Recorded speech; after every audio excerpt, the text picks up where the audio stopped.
Good evening. Thank you for tuning in to episode number 3 of Don't Come For Me podcast. I have the wonderful, infamous Stephanie with me, and our topic tonight is going to be why a woman won't leave. When is it time to leave? Stephanie, say hello to the people. Hi everybody. Thanks for having me on your show. No, thank you for coming. It's been a long time, and we've been talking about having this conversation. And I first want to give you a shout out because you inspired me. And tell the people the name of your wonderful podcast. Ex-Wife Chronicles. Ex-Wife Chronicles. And when I tell you this is a blueprint for any man who wants to know about a woman who's going through or gone through divorce, or any woman who wants to know and get the strength to leave and get the hell out of there, listen to Stephanie's podcast and you will get the formal blueprint on how to move forward with your life after divorce. Now, let's get into it, Steph. All right, let's do it. Why do you think women don't leave? Women stay for a long time. I know a woman right now that was married 20 years, knows that her husband cheated on her 3 times. Every time she got pregnant, she had 3 children. And then I know a woman who stayed 26 years and knows that the husband cheated 2 times that she knows of. Why do women keep that mindset that I'm going to stay as if there's nothing better for them? I think it's a lack of self-love, for one. Okay. And fear, comfort. There's a lot of things that you have to look at before you literally have to have a game plan before you leave a marriage. And I feel like for a lot of women, they rely, I don't want to say rely, but in a traditional marriage, you kind of rely on the man to be the head of the household, the provider, or the leader, or whatever. And so it's hard, that's all you know, so you don't really want to, what am I going to do after, right. You know? So, I can only really speak for myself. I know for me, it was more what about my kids, and right. What's my family going to think, and things like that. It wasn't necessarily I wasn't sure what I was going to do. It was more what would everybody else think? What is everybody else going to think? Right. And I'm letting people down, and I don't want to be a statistic. I feel like that's the big one. Nobody wants to be a statistic. Nobody wants to be divorced. It's interesting you say that, because how many people, because of their impression of what other people would think with them, stay in a miserable state? Almost everybody. Oh, that is not holding back at all. That's real. It's real, because you just mentioned the 2 most important people outside of the friend. Your children, for one, and your family. Yeah. And particularly, your parents, you want to make them proud. How did you get to the point, because you were married for how long? 7 years. 7 years. So after 7 years, how did you get to the point to where you said, you know what, I'm going to muster up the strength to go ahead and leave? And second part of that question, did you stay longer because of the children? Yeah, I definitely stayed longer for my children. But once I I used to tell my ex-husband, I do not want to have another kid with you. Okay. Legit would tell him that. And we had a couple years of a good marriage. Okay. And then I decided to have my daughter. Right. But right after her, I feel like she was I had to get out. Okay. Because I was this isn't good. It's not healthy. We don't get along. Right. And so when I knew I was ready to go, that's when I dropped the news to my mom. Okay. How did she feel about that? Mama has to know first. Right. They always give the best advice also. Yeah. Yes.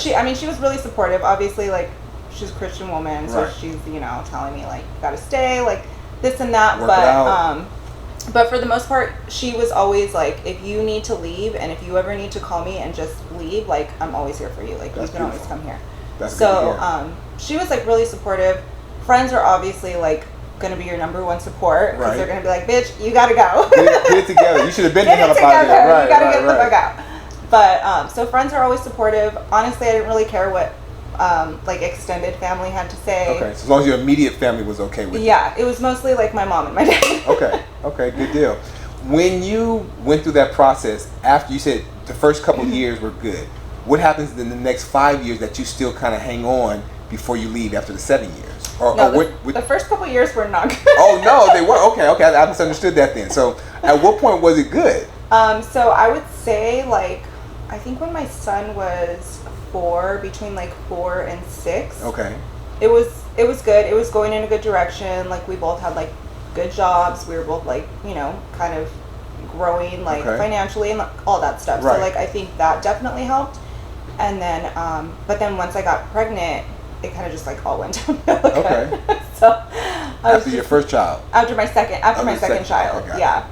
So yeah, after that it was good because we were like stable. We were like we were a young couple, you know. Right, so right. like we have struggles, and then we were finally like at a place where we were like stable, like things were good, money was coming in, like everything was good. Right. But then, you know, pregnancy hormones. so then our arguments started getting a little more rough. And you think that's because of you being pregnant? You think I that's mean, what it was? no, I don't know if it was because I was pregnant, but definitely a lot more emotions and Whatever it was, the pregnancy increased. Oh yeah, for what sure. you were already going through. So it was like we kind of just went back to like where we were, like personality wise. Okay. I don't think we really ever got like we weren't the same person. We were very different people. So I think we always kind of forced it to work a little bit. Okay. So. Do you think he hung in there for a long time? I mean, obviously you can't speak for him, but do you think you hung in there longer because of the children as well, or what was? Because a lot of men will check out early. Yeah. They might cheat. They may say, you know, this doesn't work. I'm going to go ahead and leave. They go through different emotions as well. Why do you think he hung in there for those 7 years? Because I hung in there. Okay, all right. So it's a combination. Well, to an extent, that may be pretty good then. Yeah. Because he tried to make it work. Yeah, it was more my decision to leave. Okay. I don't think he would have. I mean, I don't know. I can't speak for him, obviously. Right, but like, I really don't think he was expecting me to like want out. I don't know. I feel like for men, it is a little bit different. Like they just kind of go with the flow. They kind of go with the flow. They love their wife or they don't love their wife. Like you know, he never cheated. People ask me like, good. how do you know? But like, I don't know. He never. You can tell. A woman's intuition is second to none. He wasn't a cheater. He never went out. Like he was just. You just weren't compatible. Yeah, we just really didn't get along. We were very different people. And as you grew, you saw more of that because did you not see that in the dating stage before you got married with him that you weren't compatible? No. Oh, okay. No, because I was like 19 when we started. You were young. Yeah, I was young. Okay. I was 19. I got pregnant really quick. Okay. Just kind of like. It just happened. Just kind of had to. We didn't have to make it work, but we decided to make it work, and I guess that's kind of what we thought we had to do. There was never a discussion of like, okay, like we can do co-parenting. We can do yeah, it was more like, okay, we're having a baby. Yeah. Okay. So I think that's what it was. It was just kind of like a forced relationship on both of our parts. Right. Because we had a kid. And then as you grew and both of you all mature, you realized this is not what I want. Yeah, like we wanted different things in life. I think in those cases, that becomes that divorce is okay. Because you realize that this is not for us. And then once you communicate that, you say, okay, this is not the best. It's not helping our family. It does us no good at all to argue and to fuss and cuss. I'm not being a little bit exaggerating, but to go through those different things and let's just call it quits. Yeah, totally. As a result of that, and I hear about this a lot with women, men sometimes, but mainly women, post-traumatic stress after marriage or after a relationship. Does that affect you, or did that, affect you in any way after getting out of that and then getting into the dating world? No, yes and no. That's kind of why I started my podcast. Like, I was completely against marriage when we first broke up. I was like, I'm never marrying another person again. Like, I don't even want to be in a relationship again. Right. I was just kind of like, I had this perspective of men that they were all like him. Okay. And so, which is totally not true. Right, that's true. Yes. So yeah, I kind of stepped right into it, but I was kind of just finding that like I really wasn't ready to date. Like I didn't know what I wanted. I didn't know what type of guy I wanted to date. Like you really have to do a little bit of self-discovery. Right. No, you have to get in tune with yourself. Yeah. Because you've been with someone else for the whole time, and not only that, you cater to that person. Both of you all cater to each other. So at that point, you say, "Well, I just need to find out about me. Yeah. Let me work on me. Let me see how I'm going to be as a person, as a human, and then I'll decide to go." And because sometimes we jump into something else and we bring all that drama and trauma to the next person. And they're like, what the hell's going on? And we don't even realize why we're doing it, but we just think that we want somebody else to offset the person that we have. For sure. And I totally caught myself doing that a few times. Like I was reacted to things that I shouldn't have been reacted to, but I like had to like check myself and be like, okay, this is not your ex-husband. Like you need to chill out. Exactly. He didn't do this to you. Don't blame him for that. Yeah. I get it for that. After you get divorced, you take some time for yourself. How do you make your way and transition into the dating world? How does that go for you? Well, I did have friends introduce me to people. It was more that. Okay. I did jump onto dating apps right away because I had a friend that was single with me. Like we kind of met around the same time. Okay. We were going through the same thing.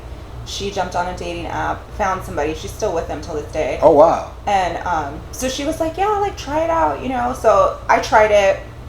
I tried all of them out. So you're on Bumble, Tinder, Plenty of Fish, everything. Yeah, okay, I didn't try Plenty of Fish, but I was on quite a few. Okay. Just to like see see what's out there. What's out there. Feel the water. It's like dipping your toe in the pool. Is it cold? Is it warm? Yeah, you want to know. It was definitely not my thing. Okay. It's not for everybody. I don't like to talk shit on dating apps, but I don't like them. Okay. I feel like a lot of people on dating apps are like still somewhat damaged. Right. And that's why they're there. Okay. It should be a recovery app because a lot of people go there after the relationships to recover. Right. Yeah, totally. And but like okay, for example, my friend that was on the dating app, she tells me like yeah, like we both had issues when we met, but we learned how to work through our issues together. Okay. So, and I think that's good. Like that's really good. You know, she had a good mindset. Like going into dating, she set her boundaries, like things like that. And that's not something that I did. I was like so like scared to like even freaking talk to a man. Wow. Back then. Okay. Now you get past that point. You get past the dating app. You go on your first date. How does it go? My first date went well. Okay. I would say. But I mean, it didn't go anywhere. right. But at least it built a foundation for you. Yeah. To whereas you know, okay, I had this date. I know what I do and I don't want. Now I'll be better for the next one and the next one and the next one. Yeah. Okay. Yeah. The first one is scary because it's like, okay, like I've never met this person. Like, how am I gonna act? Like, what do I say? And like, you never want to say too much about like your past relationship. Right. Because you bring it up, they're like, this woman got issues. Damn, right. What's going on? Check, please. Check. Right. Exactly. What the hell's happening? Like, what did I get myself into? God damn. And then also, like, I mean, I was still married, so like, yeah, we were separated, but it's not like, you know, divorce takes time. So right. It does. It's just I felt like almost guilty that I was even dating, but at the same time I was like, okay, well, I'm not getting back with this guy, so who this cares? is necessary. Yeah. Right. But I mean, yeah, it's almost like, I guess I put it in my head kind of like an interview, like just go right. Act yourself. If they don't like you, to hell, it is what it is. On to Move the on to the next one. Right. Yeah. With you saying that you got pregnant, was it 17 or 19? It was 19, yeah. So you were with you're with your ex-husband from 19, 7 years after that. Well, 10 years total. Oh, we 10 were years married total. for 7, yeah. Okay, 10 years total. Obviously, that's the only person. He didn't cheat, you didn't cheat. Mm-hmm. That's the only person you're intimate with. When you get to the dating scene and you become intimate, not to be detailed or explicit, how does that work? Because a lot of women are going to go through that. Yeah. Who have been with men and they don't know how to react.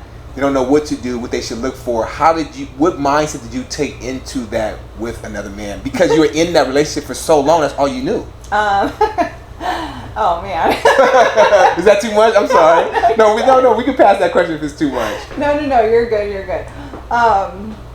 I mean, I'm probably not even going to give good advice, so I don't know. Let's hear it. No, I don't know. I was just like, I've always make sure you're safe, of course. Right, you know? obviously, yes. And make sure you're comfortable with the person. Like, is there any type of chemistry? Like, right. Things like that. Like, don't ever feel like you're forced to do anything. Like, if a guy asks you to go back to his home, if you absolutely don't want to, don't say yes. Right. If you have to ghost them, then so be girl, it. Go to the bathroom or right. something, you know? Like, right. Do what you gotta do. But, I don't know. I mean, honestly, like, I shouldn't say this. This is horrible advice, but, like, a drink or two helps. I think that's why men buy women drinks in the first place. No, that is. But no, totally. It's part of that. But, like, I mean... But that helped you going into something new. Yeah, that's the bottom line. It helped me go into something new. And, like, I went in knowing, like, okay, like, I like this guy or I don't like this guy, but right. I need to make myself comfortable, you right. know? Like, it's freaking nerve-wracking. Right. Especially, like, being a mom, you're like, oh my god, like, fucking, like, scared as shit. Yeah, like, it really is. Because you don't know what to expect. Yeah. And not only that, when you make that transition and you're going to that person's place or you're going to get a room, you're like, what the fuck? What am I doing? Yeah. How does this work? Are we supposed to talk about this first? I sit on the edge of the bed. What happens here? Yo, it's really different. I get that part. It is. You get past that. How do you feel? And then not only that, in the dating, do you communicate that to the man? Like, hey, I'm newly single. I'm not looking for anything serious. This is really what I kind of want. And basically, you're my experiment. So you're okay with it. Yeah, you're okay with it or you're not. Do you have that conversation and communicate up front? Yeah, I mean, it hasn't always happened up front, Okay. but yeah, definitely that conversation should be like the first conversation, like and a lot of people don't like to ask that. Like I didn't like to ask that in the beginning, but that should be your first conversation. Like, what are you looking for? Are you looking for something serious, or are you just looking For a good time. for a good time? Right. Yeah, like something casual. Because if you're going in thinking like this guy's wanting a relationship and he's like, I just want to get laid tonight, Right. you're gonna be real Very disappointed. Absolutely. You're going to be very disappointed. So that needs to be like a conversation. It needs to be established. Yeah. That way, definitely. and I always say that because people always meet the representative. They Yeah. always meet the person that, oh, I'm going to Always. wine and dine you, I'm going to be nice. And men and women, they both do it. But in particular, we're talking about men here. And when that man does that and he gets what he wants, then that woman feels a certain type of way. And that's when bats and knives and stabbing and tires get busted and things like that. I think that if a man is just transparent and says like, hey, Steph, this is what I'm looking for. Yeah. I want to take you out wherever it leads, it leads. I'm open to intimacy, but let's just see how this goes. Then you're like, well, shit, okay. I either want that or I don't want that, but at least you're not being lied to. You can make a reasonable choice. Yes. When you lie to some person and then they say, okay, I'm okay with that, and they don't know that you're lying, that's when emotions come out. Yeah, totally. I agree. You get to that point, you start dating. Do you learn to make the adjustment? Because dating right now is crazy. Do you learn to, okay, I got to date 2 or 3 people, I need to build a roster? How do you go after that? Yeah, I've definitely dated a couple people at a time. Okay. For me, it's really stressful. I know, like, everybody recommends that. Like, everyone says, like, date 1 to 3 people at a time. Right. And yes, I agree with that if you have the time to Right. actually do that. It takes a lot of work. Yeah, that's It's a lot of work, it's a lot of planning. It's a lot of work. Yeah. And I don't know. I just feel like I'm really careful about like the people that I surround myself with. Okay. So like I don't I just don't like to interact with that many people at once. Okay. So. So when you dated one yeah, person? and that's kind of where it gets a little iffy because like yeah, I only date one person at a time. So if that person doesn't work, like it's not like I have a backup. I Right. mean, I have before, but like not recently, just because I don't like to. Like I'm gonna focus on you because Okay. you're all I have time for, and if we don't work, then So be it. so be I it. gotta start yeah. back over, like press the reset button. Exactly. We're starting over again. Yeah. Okay. How do you feel, and what advice could you give to women who are in your situation? Because a lot of people I've talked to have been cheated on. You didn't get cheated on, so it's not that much of an importance to where you feel like that person has violated you completely. You two just outgrew each other. Yeah. What balance and advice can you give to women who go through the cheating and just outgrow someone, but they know they should leave and they don't? So they don't spend 7, 10, 20, 26 years with that person when they should have been gone. I mean, as far as cheating, it's so hard for me to speak on cheating because I don't. You've never been through I've it. never been Okay, that's cheated on, fair. so like I really don't know. But I mean, obviously, like the guys that I've dated, yes, they've talked to other people, or like I found out they were talking to another girl Right. or whatever. And like when it comes to that, I just walk away because what else am I gonna do? Like I don't want to entertain somebody that is entertaining everybody else. Got it. But like as far as somebody that's like in like a relationship, like you really have to just decide like, okay, is this oh shoot, what did I do? What? I pressed the little button right here. That's just the volume. Okay. Yeah, you're good. Okay. Okay. sorry. No, okay. So yeah, like someone that's been cheated on and they're in a long-term relationship, it's really like your decision, like, okay, like you really are allowing yourself to put up with that. And once you kind of like, and it sounds kind of narcissistic to say, but like you kind of have to take accountability also, because if you know they cheated and you know Right. they're cheating again and again, like you're pretty much saying like, okay, well, I'm not going anywhere. So You're empowering them. yeah, Yes. I mean, and a guy, like, obviously, guys lie, like, you know, they say they're not going to cheat, whatever, but as a woman, you know what's up. You know. Like, Women, you all are some of you the know best what's up. detectives on the planet. You all could be private investigators. But sometimes I also find that some women are just naive. Or a man who is a narcissist will make a woman feel so bad that they say, you know what, I guess you do have permission to cheat because I'm not what you want. But then they still stay, so I don't understand that shit. That is the craziest thing to me. yeah, but that goes back to, like, your confidence and, like, your self-worth and, like, working on that. Like, that's really where it starts. Like, okay, why am I even allowing myself to be in this situation? Like, what do I need to work on? Like, why do I think I'm not worth being in a monogamous relationship? You Right. know, like, things like that. But yeah, it really is like up to you. Like you have to decide, like, am I going to sit here and continue to allow this man to cheat on me, or am I going to like finally just peace Make out. a change. Yeah. One thing I hear from women quite often is that a man will tell them, "You're not good enough. No one's gonna want you. No one's gonna want you with children, and that you'll never find anybody better than me." And they believe that. Fuck and those and men. these are. You heard it, ladies. You heard what Steph said. She said, "Fuck those men." And and I don't get, because I know to this day, Stephanie, some drop dead gorgeous women who are in some of the most fucked up situations I've ever seen. Meaning, men pull guns on them, Right. men take money from them, and if they walk by, everybody in the room would turn their head. And I don't get why. And the men aren't even decent looking men, and not even doing shit. Some of them not even working, and they still stay. I just don't. I'm trying to wrap my mind around it, but I want you to give people some empowerment as to. I know you said the confidence. I know you said working out. I know you said belief. But what can you do to muster up that strength to say enough is enough?